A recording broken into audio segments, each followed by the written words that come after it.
तो और शिनोबीस कैसे हो? आप कहाँ थे ज्ञानी बाबा?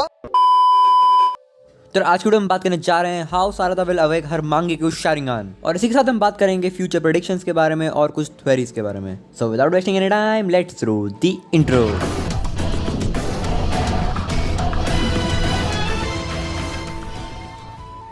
चलिए वीडियो के मेन टॉपिक पे जाने से पहले मैं चाहता हूँ कि आप सारदा उचिया के बारे में सब जान लो। सारदा के अंदर उचिहा और हारुनो क्लैन दोनों के ही जीन्स हैं। उचिहा क्लैन के बारे में तो आपको सब कुछ पता होगा, अगर आपको नहीं पता है तो आप मेरी ये वाली वीडियो जाके देख सकते हो। और रही बात हारुनो क्लैन के बारे में, तो उसके बारे में पूरी सीरीज में कुछ भी नहीं बताया गया है। सारदा ने सास्के से उसकी शारिंगान इनहेरिट की है और साकुरा से उसकी 20 लेवल स्ट्रेंथ। आपको पता होगा सारदा ने अपनी शारिंगान किस तरह अवेक की थी, एक पॉजिटिव इमोशन के थ्रू। और अगर हम वहीं बात करें सास्के की, तो सास्के ने अपनी शारिंगान अवेक तब की थी जब उसने अपने ही क्लैन का मैसेकर देखा था। और जो भी अपनी शारिंगान किसी पर्सनल लॉस से अवेक करता है तो वो चला जाता है कर्स ऑफ हेट्रेड में। और सारदा ने अपनी शारिंगान अवेक की थी एक पॉजिटिव इमोशन के थ्रू, जो कि था सास्के से मिलना।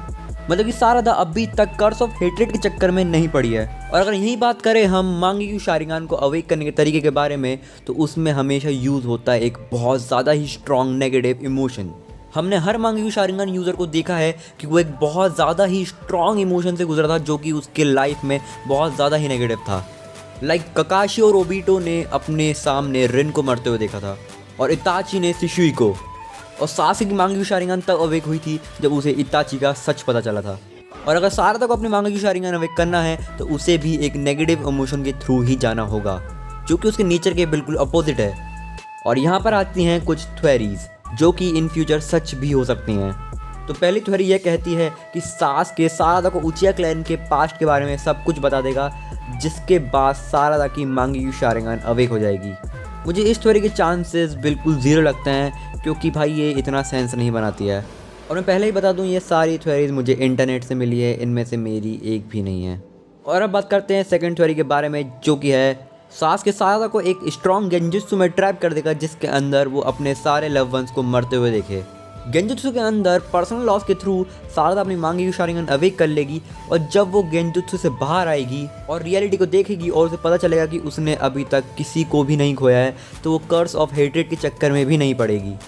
और अब थर्ड एंड लास्ट थ्योरी ये कहती है, लेटेस्ट बोरुटो मांगा चैप्टर्स में हमने ये देखा है कि कोड कोनोहा पे अटैक करने का प्लान बना रहा है, और अगर वो ऐसा करता है तो हमें बोरोशिकी फिर से दिखाई दे सकता है। और अगर ऐसा होता है तो सास्के और नारुतो बोरोशिकी और कोड को रोकने आएंगे। और अगर ऐसा होता है तो सास्के और नारुतो की लाइफ फिर से डेंजर में होगी।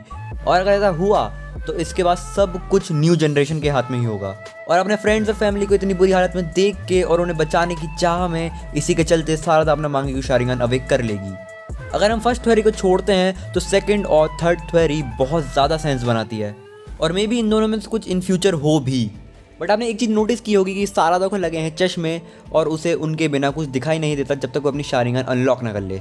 और आपको तो पता ही है कि मांगेक्यू शारिंगान के ज़्यादा यूज़ से यूज़र ब्लाइंड भी हो जाता है, और सारदा तो पहले से ही हाफ ब्लाइंड है, वो अपने चश्मों के बिना कुछ देख ही नहीं सकती। तो इस जगह आती हैं कुछ प्रिडिक्शंस। आपको पता होगा कि हमने पूरी सीरीज़ में साकुरा और सुनाडे को ही 100 सील परफॉर्म करते हुए देखा है।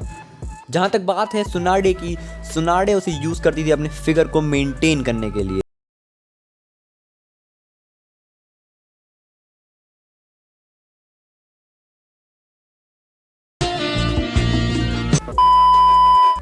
और jutsu को साकुरा सारदा को इन फ्यूचर ज़रूर सिखाएगी, क्योंकि jutsu फाइट में एक मेजर डिफरेंस ला सकता है।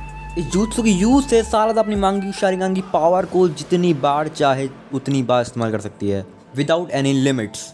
अगर सारदा मांगेक्यू शारिंगान को ज़्यादा यूज़ करने से ब्लाइंड भी हो जाती है, तो वो अपनी 100 सील की पावर की यूज़ से अपने आप को हील कर लेगी। और सारदा पास मांगेक्यू शारिंगान होगी तो वो अपना सुसानो भी ज़रूर अनलॉक करेगी। अब सोचने वाली बात यह है कि सारदा के सुसानो का कलर क्या होगा, आप मुझे कमेंट में ज़रूर बताना।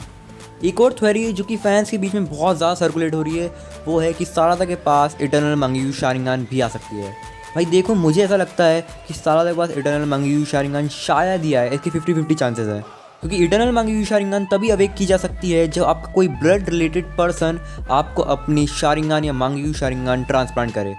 और सारदा के पास सिर्फ उसका डैड है जो कि है सास्के, और उसके पास उसकी इटर्नल मांगेक्यू शारिंगान है, उसकी राइट आई में। और वो इटर्नल मांगेक्यू शारिंगान सारदा को तभी देगा जब उसकी लाइफ बहुत ज़्यादा खतरे में हो, या फिर वो बिल्कुल मरने ही वाला हो। बस ये चांसेस 50-50 है, क्योंकि स्टोरी किसी भी पॉइंट पे पलट सकती है। तो आज की वीडियो के लिए इतना ही था, मिलता है वीडियो में, तब तक के लिए